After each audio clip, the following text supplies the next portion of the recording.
I wonder what was in the doctor's room. Well, yeah. I wonder if that's something that we're gonna revisit. Yeah, because it sounded... Was I mistaken, or did it sound kind of like the TARDIS? Oh, it was definitely the TARDIS, and you could hear the Cloister bell. Right. Like you hear often during this show. Yes. But it was this show. His greatest fear. He's like, oh, those guys. Yes. Man. Everyone's afraid of the monsters. And what are the monsters afraid of? The Doctor. And what's the Doctor afraid of? Us.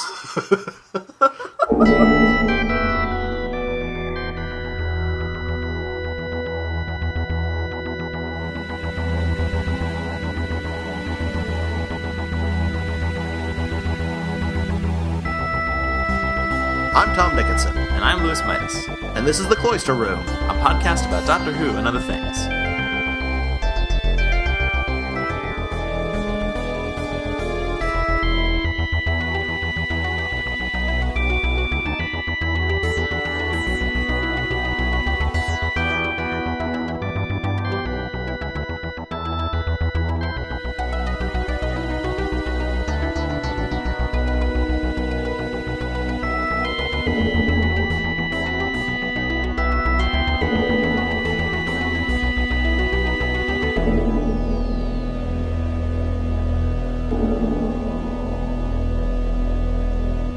What'd you think of the God Complex? I liked it. Really? Yeah. I liked it too. Well, good. I actually, at first I wasn't actually all that crazy about it. Oh, yeah? I spent like the first, I'd say as much as the first half of the episode, and maybe even a little bit more, thinking, well, this is finally the one I didn't like.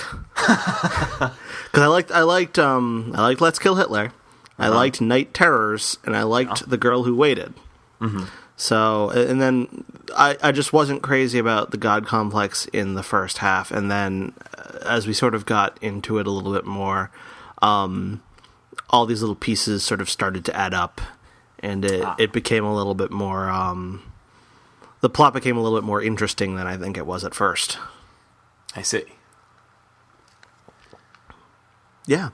Yeah. Well, I mean, because there was just a lot of, they show up in a hotel, and then they're running around the hotel, and then it's like, oh, your darkest fears, and you open a door, and it's your fear, and it's like, bad gorilla suit. And there just wasn't much to it. I mean, it was just kind of fast-paced and nonsensical. Yeah, I don't really have anything to argue.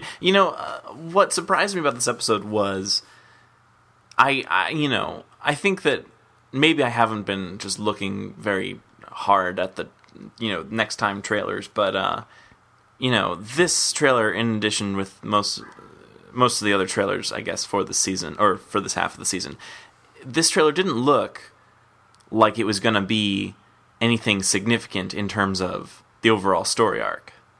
Well, yeah, that's true. I mean, and, most of the episode wasn't. I mean, it was only the last couple minutes. True. That ended up having anything to do with anything in terms of the arc, I guess, you might say. I don't know. Well, you could argue that, it dealt with Amy's faith in the Doctor, and that was played in pretty heavily. That's true. You're right. You're right, Louis. You're right. Awesome. But, the first time ever. Yeah, first time ever. Write this down in the record books. Oh, it's going. I'm writing that down in my diary. Good. I was right today. Anyway, yeah. But yeah. Yeah, no. But yeah, so it, and certainly the last few minutes were probably the most shocking to me. Just because it sort of, for me, it came out of nowhere. Yeah, I did feel like that. I felt like I wasn't expecting that to happen. And I certainly don't think this is the last we'll see of Amy and Rory. Right. And I think we're probably going to see them in the finale, too. But yeah, I should imagine so. But are they... I know that Matt Smith is signed for the next season. Are Karen Gillan and Arthur also signed?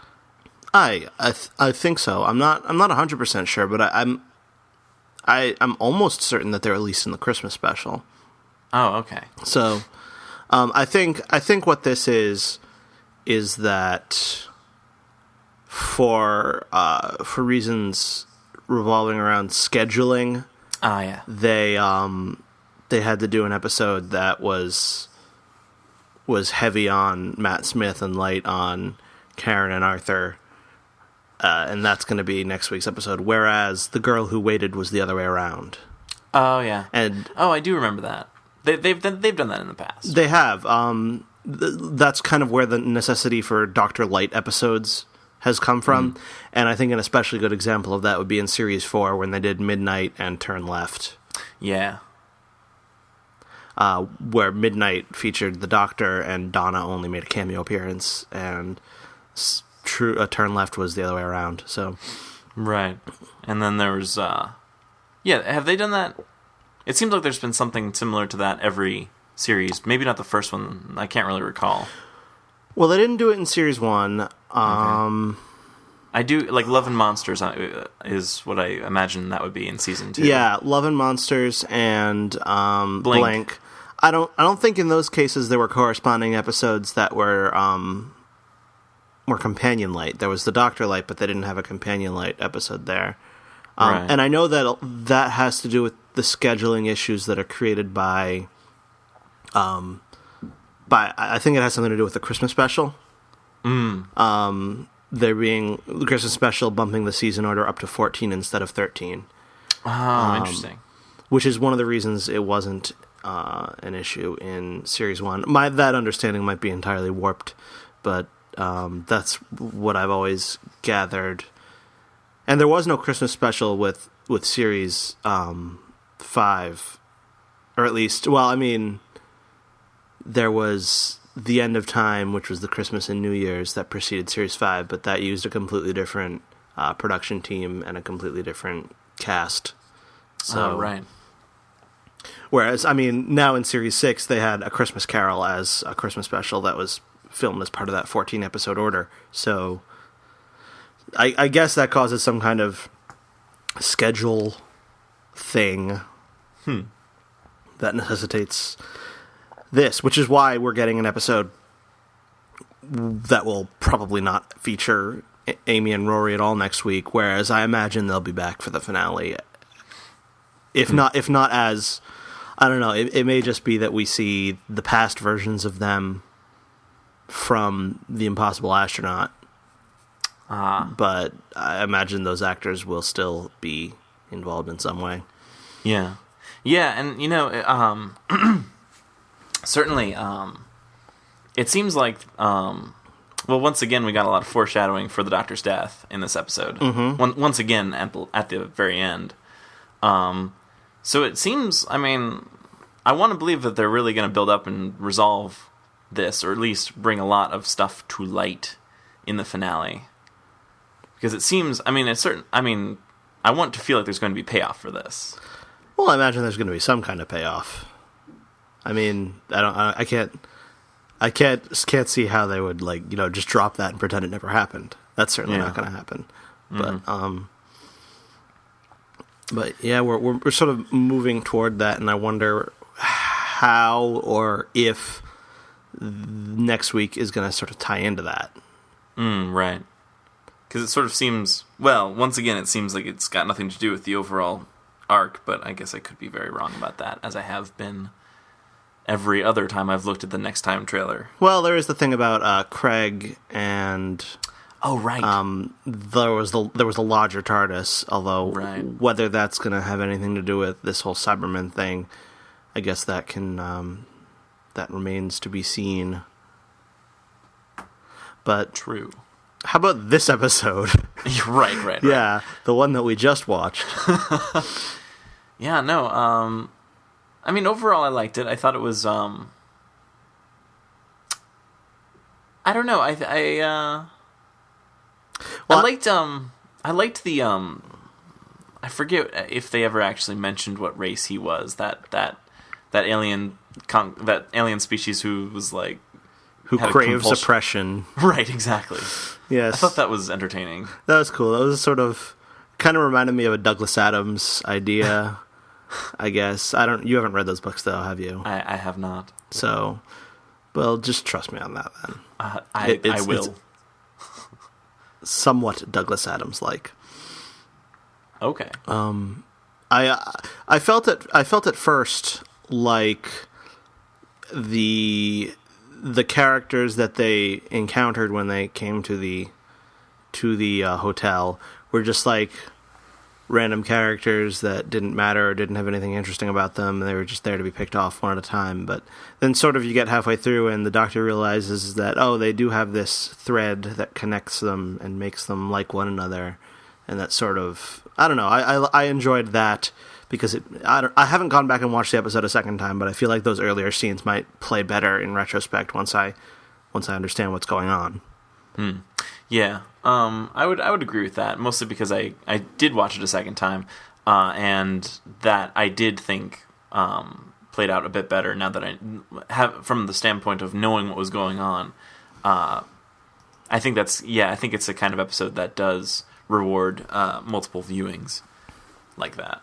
But yeah, the one thing I didn't really get, and I guess this doesn't really matter at all, and this is just like a tiny thing, is that first guy who died, the guy who believed in luck, like, he was tied up, and I don't understand what they were. I guess they just could have tied him up for kicks. Well, I think they tied him up because they thought he was dangerous. Oh yeah, I guess that makes sense. What was with all those dummies? Maybe that was his fear? Yeah, I guess, but then why weren't they in a room? Well, I guess they were in a room. Yeah, that's true. That doesn't make much sense. Was that his room? He got the big ballroom and everyone else just got little rooms. Yeah, must be. That must be it. Okay. I don't know how I feel about the Minotaur, or the Minotaur, to say it in a British way. Yeah, it seemed kind of cheesy looking. Yeah, I thought it was maybe I might even say a little bit refreshing to have a monster that's not CG and to have something that's a little more, a little more constructed, like built by a costume department. Yeah. And I mean, we have like the Oods who are that way, and we have various other costumey monsters, but true. I don't know. It didn't look good. But I was like, hey, that's kind of cool that it doesn't look good. Like, it reminds me of classic Doctor Who. I guess it does have that going for it, yeah. And there is a reference to the Horns of Naimon. I didn't pick that up at all. Oh, well, I haven't seen actually the Horns of Naimon, but it has a reputation for being very cheesy and having bad effects. I believe that's the reputation it has. Also being kind of silly. And it features a Minotaur-like villain. Oh. Okay, then. I felt like the Minotaur, more than anything, reminded me of the face of Bo. Yeah. Huh. I kind of get that. I kind of get what you mean, yeah. Especially at the end. Right, where he's all prophetic. Yep. I feel like this is an episode that I don't really have all that much to say about. Yeah, I'm trying to think, but I don't think there was really anything else that stood out to me. Have you been watching these on BBC America? No, I haven't. Have you? I tried watching it last night on BBC America, and I don't know if this is a thing that they've always done or the thing that they've been doing or how long they've been doing it, but it seemed like the episode played kind of fast. Like they sped it up to fit in the time slot, you mean? Yeah. Like it was like being played faster. Like not like I don't know, something as ridiculous as maybe like double speed or 1.5 times or anything like that. But it seemed like dialogue was progressing really quickly. Like 1.1 or something? Well, yeah, something small like that, yeah. And it was really distracting. I would find that incredibly irritating. I would notice it, and I'd be telling other people, like, "Don't you notice that? Don't you see why this is wrong?" They'd be like, "What are you talking about?" Well, actually, yeah, no, because that's actually almost exactly what happened. I was watching it with my parents, and they seemed to think it was fine. I was like, "No, it's wrong." It makes you look crazy. It does. Like And it did. I was I remember one time I was watching Buffy the Vampire Slayer, and I was watching pirated copies that that I guess they had been ripped from some like UK broadcast or something, but everything was just ever so slightly sped up, and I was used to watching the DVDs, and I was telling the friend who had these pirated copies, I was like, no, this is all wrong. This is terrible. I can't watch this. And he thought I was insane because that was all he knew. That was all he knew. But yeah, no, it was most noticeable when they would, during the opening theme, and because obviously, you're used to a certain tempo, and then, it's slightly sped up, so you can sort of tell. And then also during bits of the soundtrack that I'd been familiar with and heard before, on actually, I guess on the Series 5 soundtrack. Yeah, because I think some of the music in this was directly lifted from existing music. I didn't notice a lot of brand new music. Right. Yeah, and so, when I would hear those, it was very irritating. And I did actually watch a copy from the UK, and it was much better. Like, that's how I rewatched it, was slower, and it was delightful. That's good. They even sped up the theme on BBC America? Yeah. That's odd, because, I mean, you'd think that they would at least play the theme at the regular speed so you wouldn't notice. Right. Huh. Yeah, it was... Do they still have the Amy narration? They do. Yeah, I don't really like that. Yeah, it seems really dumb. I wonder if they're going to play it next week. Huh. That's a good point.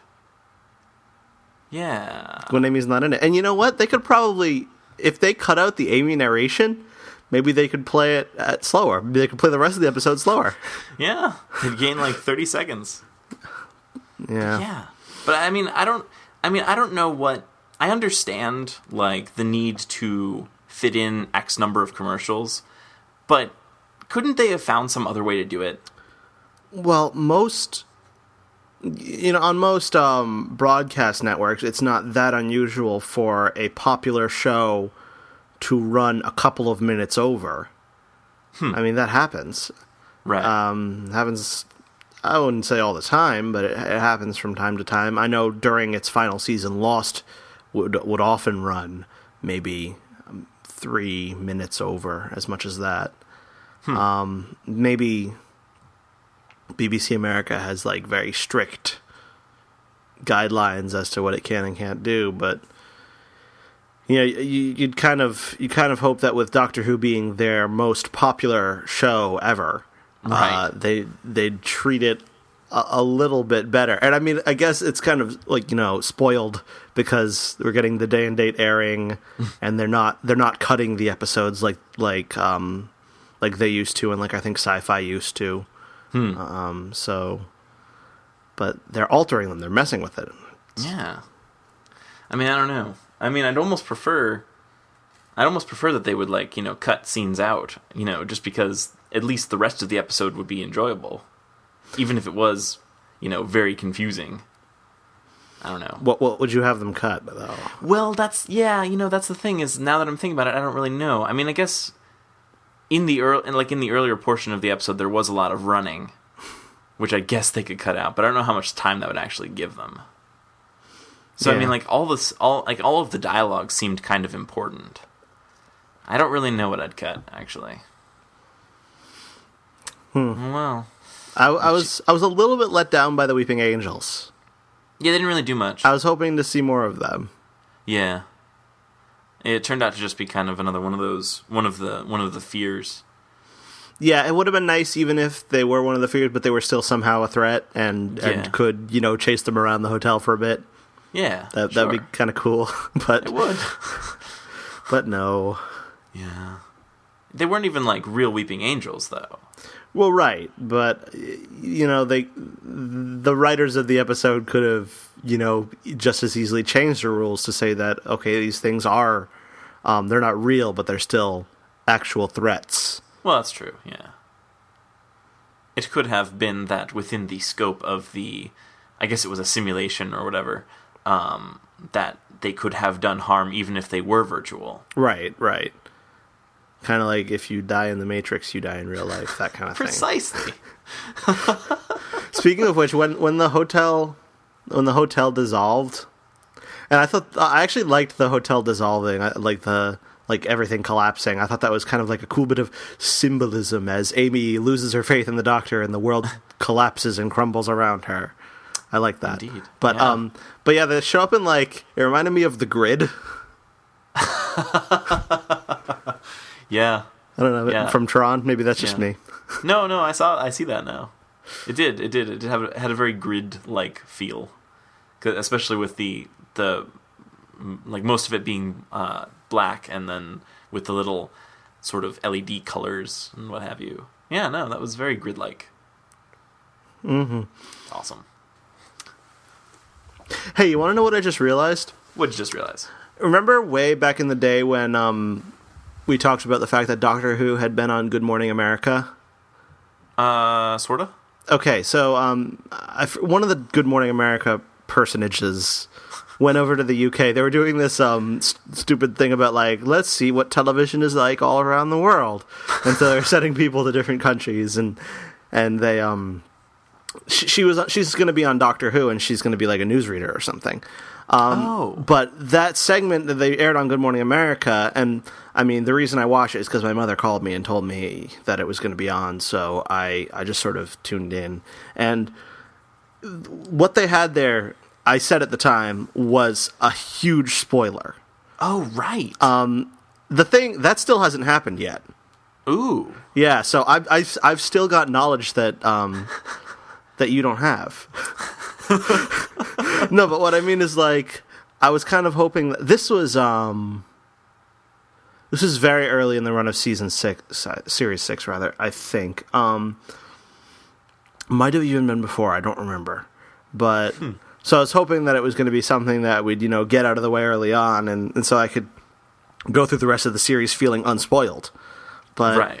But I'm now pretty sure that the spoilers that I saw are spoilers for the finale. Oh, wow. Because they don't have anything to do with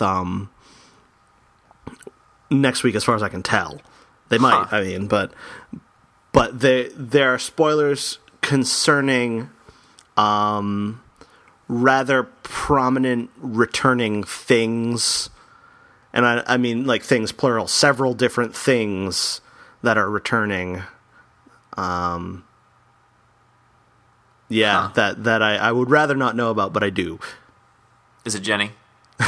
No, it's not Jenny. Damn. But yeah, no. Wow, that's terrible though. That's terrible that they would air that sort of thing. Yeah, that the BBC would let them.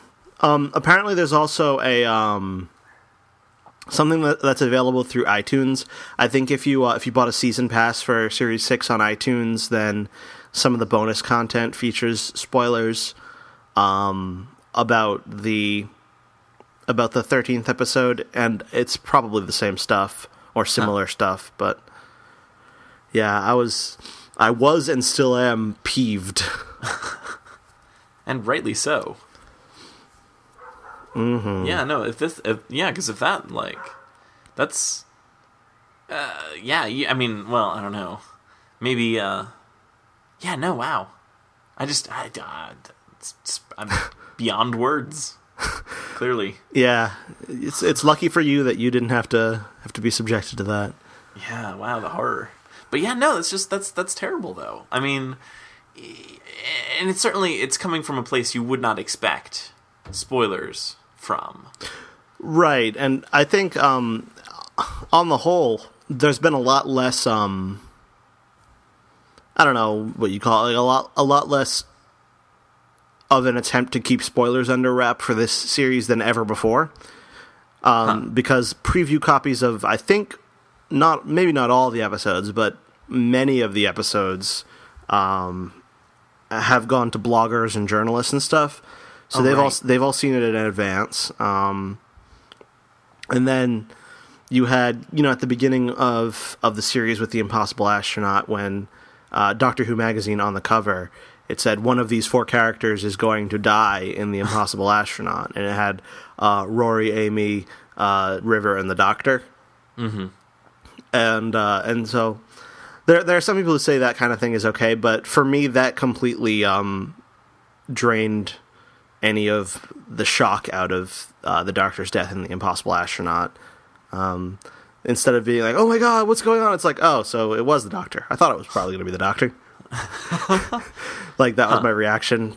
But yeah, so I feel like they, in the interest of giving the show more promotion and drawing more attention to it, they're sort of over-spoiling. Yeah, because the thing is, I'm trying to think if I'm pretty sure that I was totally unaware that a character was going to die in The Impossible Astronaut. I'm pretty sure, because I think I remember that being a surprise to me.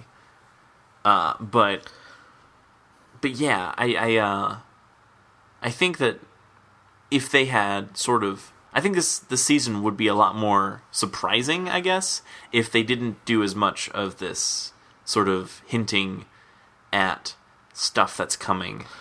But it's working. Well, okay, true. It is getting more people watching the show.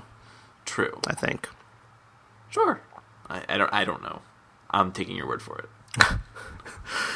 Well, I could be lying. I could be making it up, but yes, you could. Yeah. So overall, I'd say this episode good. I enjoyed it. I should go back and watch it again.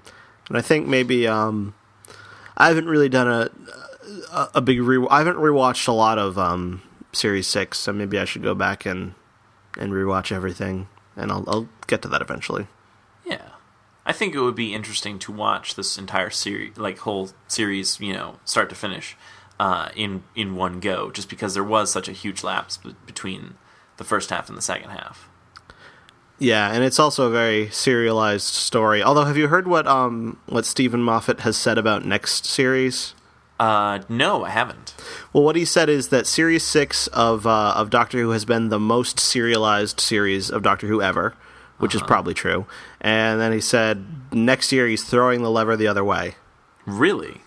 Yep. Well, that's what he says. Oh, so he could be lying. I would not be at all surprised if that were the case. Well, he didn't specify which lever. Right. He just said, I'm throwing the lever. Maybe it'll be the most serialized show, but it won't be Doctor Who. Right. He'll be continuing to serialize it, but he'll just remove the Doctor and all like the TARDIS, the Daleks, just anything recognizably Doctor Who about it. Precisely. But it will still build on those elements. Kind of like, Torchwood. Yeah. There you go. I'm sure that's it. Yeah. You've put my mind at ease. No, well, I mean, I kind of like the idea of doing. I like standalone episodes, and I think more or less, for the most part, this episode was pretty standalone, despite the fact that it had major. It had like a major thing that happened in it, but it was still like it was its own story with a beginning, a middle, and an end. True. And I think so was Night Terrors. So was The Girl Who Waited.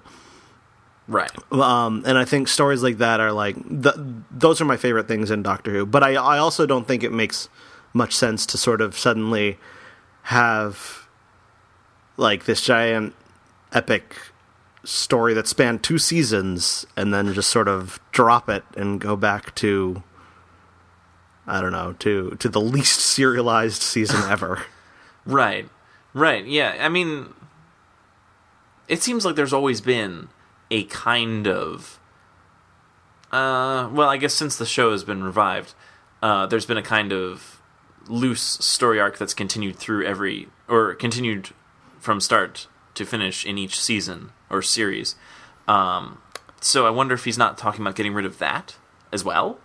Well, I'm sure he's not going to completely deserialize it. I mean, even in the classic series, you have like a character will join and then continue to be in the show and then leave the show. I mean, you have serialization at the most basic level there. Right.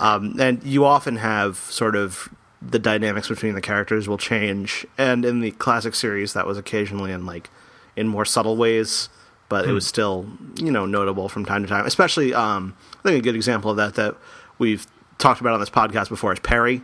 Ah, yes. There's not really some big serialized story that's built around Perry where Perry is the most important person in the universe and she's the key to it all. But I mean, there is a definite change in that character from the time she starts to the time she leaves. Right. As we discuss in our discussion of Trial of a Time Lord, which has been entirely completed but never released. How about that? It was promised, actually. I think we promised it. Yeah, I think we did. We promised that we'd release it between A Good Man Goes to War and Let's Kill Hitler, and we never did. We're just not very reliable. Someday we'll release that. Hey, there you go. It's on the horizon. I'm promising again. Sure, why not? Human resources. That's another thing that's kind of been a long time coming. Yes, it has. It was probably almost a year ago that we first started listening to Series 1 of the Eighth Doctor Adventures by Big Finish. Yes, you're right. And now we've finished. We haven't finished the Eighth Doctor Adventures, but we finished Series 1 of the Eighth Doctor Adventures. Yes. And what did you think, Lewis? I quite liked it. And obviously it's been a while since we listened to any of the Eighth Doctor audios, or at least talked about them. So it was refreshing. I actually did go and listen to it again, because I'd listened to it a few months back, I guess, and totally forgot 90% of what happened. I knew that the Cybermen were somehow involved, but other than that, nothing. So going back and listening to it again was a huge help for me. But I really did enjoy it a lot. And I liked, I sort of liked the sort of, talking once again about companions being the most important people in the universe or whatever. I thought it was kind of interesting to see that subverted at the end. Mm-hmm. And I enjoyed that, thinking, oh, Lucy's gonna turn into this big evil person, but then the CIA stopped it. Not our CIA. Their CIA. Their CIA. I actually thought about that when the CIA were mentioned in right. the God Complex. Oh yeah. I was like, the Celestial Intervention Agency. Which I believe they were first mentioned in The Deadly Assassin. I'm not sure about that.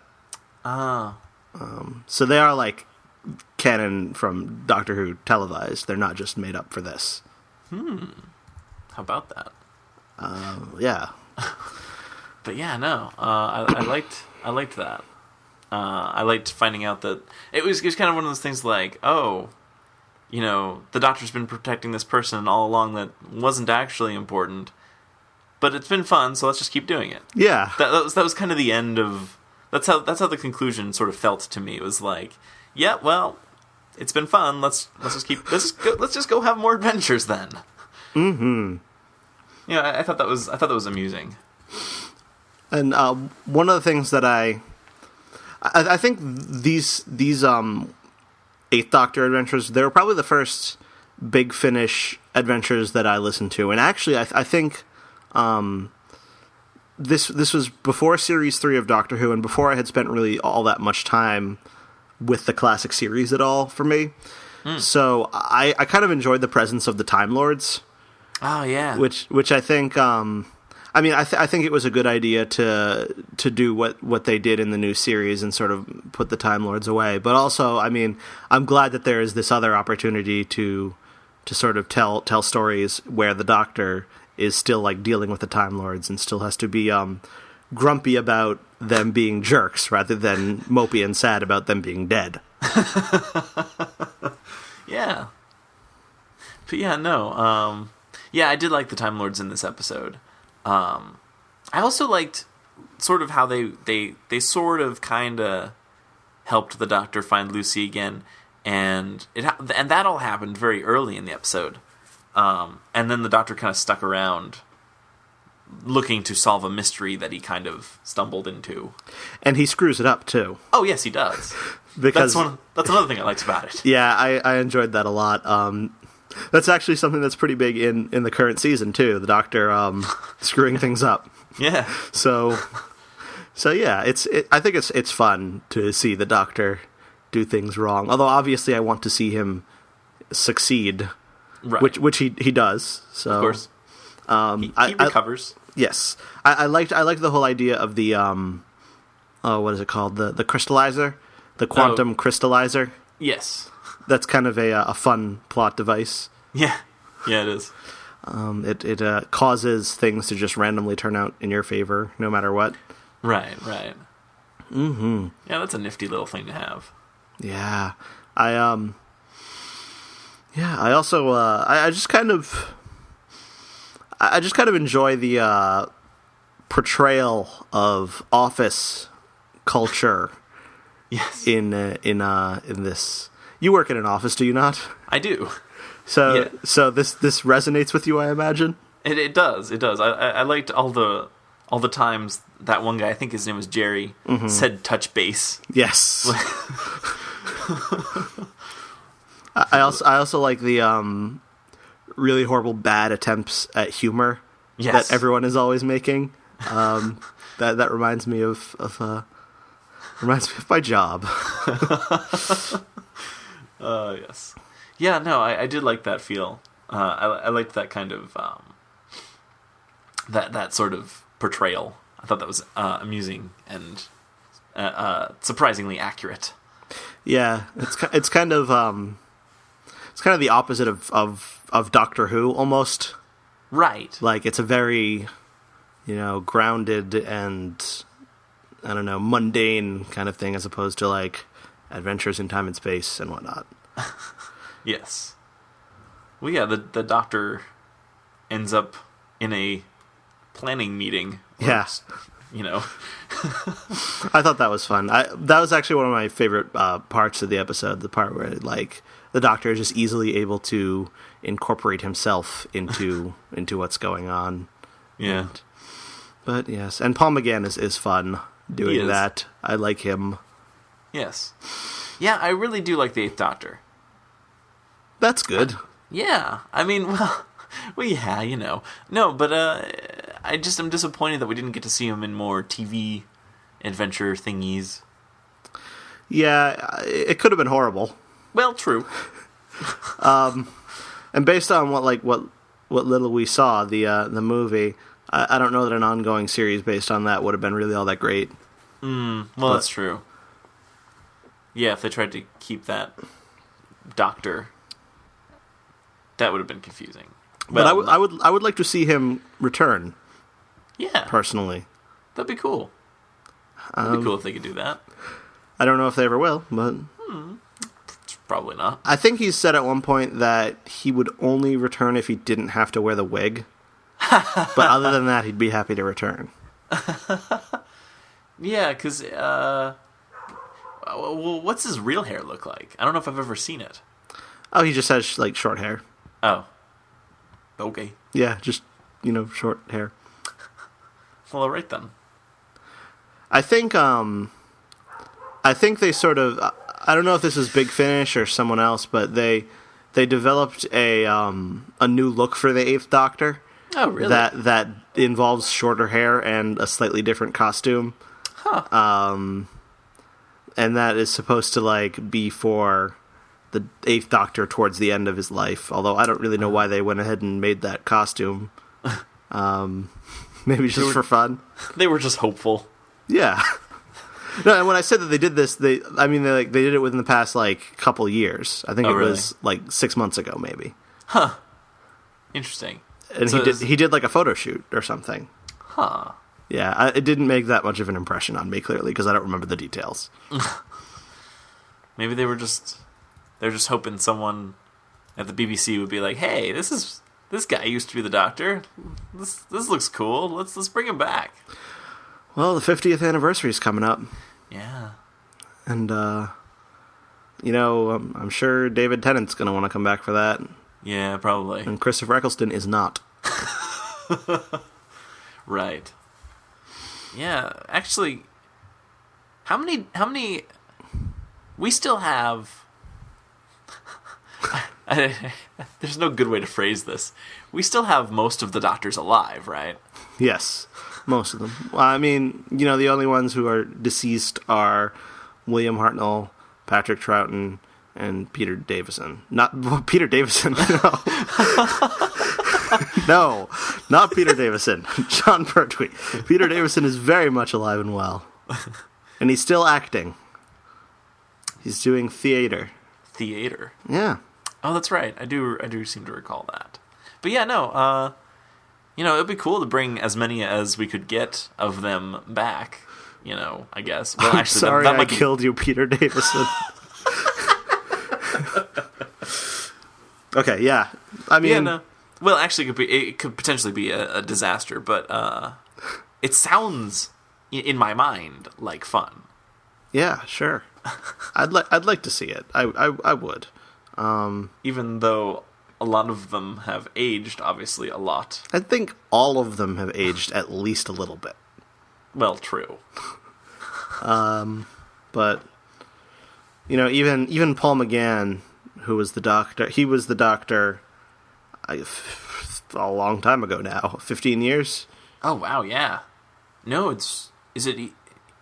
yeah, no, it was... Yeah, 96, yeah. Yeah. 15. Yeah, wow. That is a long time. Yeah.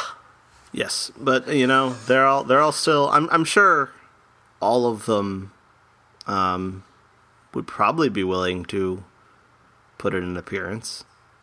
That'd be cool. They still do the Big Finish audios all the time. Even Tom Baker is now doing that. Oh right, yeah. Yeah, that'd be nifty. So, you've been listening to The Cloister Room, a podcast about Doctor Who and other things. If you'd like to find out more about this podcast or how you can get in touch with this podcast or either of us, you can do that at thecloisterroom.com. Does that sound like all I have to say? Anything left? I think you're good. I think it covers all the bases. You have anything you want to say? Not particularly. Oh, okay. Well, then we're done. Oh, awesome. Okay, so until next time, I'm Tom Dickinson. And I'm Louis Midas. Get out of here. How am I supposed to follow that? It's on you. Later.